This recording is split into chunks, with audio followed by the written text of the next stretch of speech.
that 17 top Calcutta doctors face criminal charges in the Anuradha Saha medical negligence case in which Anuradha allegedly lost her life.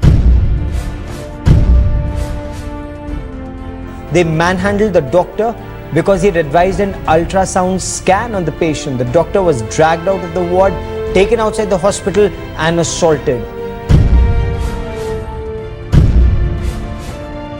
Never see the light of day courtesy the rampant open illegal sex determination clinics.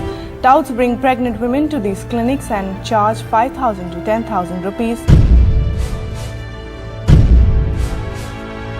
Where they were crying for help. In fact, the passers-by called for an ambulance and the two girls were referred to a hospital in Chandigarh. But both the girls succumbed on their way to the hospital.